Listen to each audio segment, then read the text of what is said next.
ఒక పెద్ద నగరంలో ఒక ధనవంతుడైన వ్యాపారి ఉండేవాడు. అతనికి ప్రతి విషయంలోనూ లోపాలు వెతకడం అలవాటు.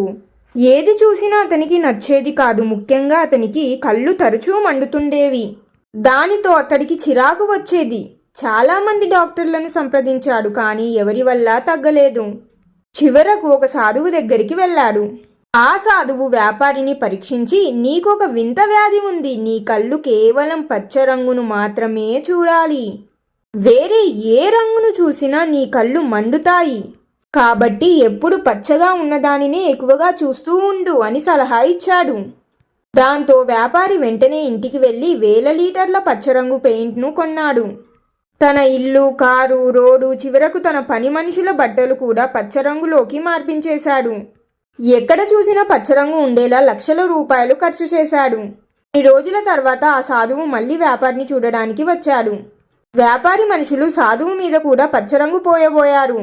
అప్పుడు వ్యాపారి ఇలా అన్నాడు, కళ్ళు మండకూడదు కదా, అందుకే ఎవరొచ్చినా కూడా వారిపైన కూడా పచ్చరంగును వేస్తున్నానండి అని అన్నాడు.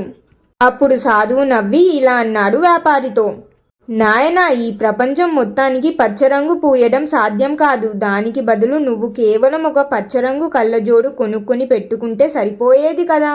అప్పుడు నువ్వు ఎక్కడికి వెళ్ళినా ఏం చూసినా నీకు పచ్చగానే కనిపిస్తుంది.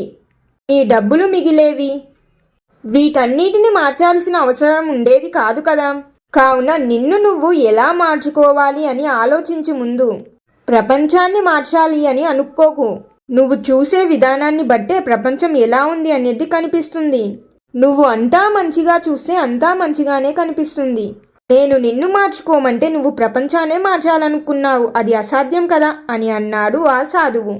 సాధువు మాటలు విన్న తర్వాత ఆ వ్యాపారి ఇలా అనుకున్నాడు, అవును, నిజమే కదా. నేను పచ్చకళ్ళ జోడు మారిస్తే సరిపోయేది. ఇదంతా ఎందుకు మార్చాలనుకున్నాను? ఈ ఆలోచన నాకెందుకు రాలేదు అని అనుకున్నాడు. తరువాత పచ్చరంగు కళ్ళజోడుని తెచ్చుకొని అది పెట్టుకొని సంతోషంగా జీవించాడు. మోరల్ ఆఫ్ ద స్టోరీ, ఈ కథ ద్వారా నేను మీకు తెలపాలనుకున్న నీతి ఏమిటంటే, ప్రపంచాన్ని మార్చడం కంటే మన ఆలోచన విధానాన్ని మార్చుకోవడం చాలా సులభం.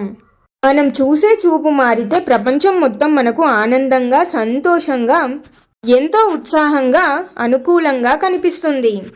మరి మీరేమంటారు ఫ్రెండ్స్? ముందు మన ఆలోచనలు మారితే అప్పుడు మన చుట్టూ ఉన్న వాతావరణం కూడా మనకు అనుకూలంగా, సంతోషంగా అనిపిస్తుంది కదా. మరి మీరేమంటారు? ఈ కథ విన్న తర్వాత మీ అభిప్రాయం ఏమిటి అనేది కామెంట్స్లో తెలియజేయండి.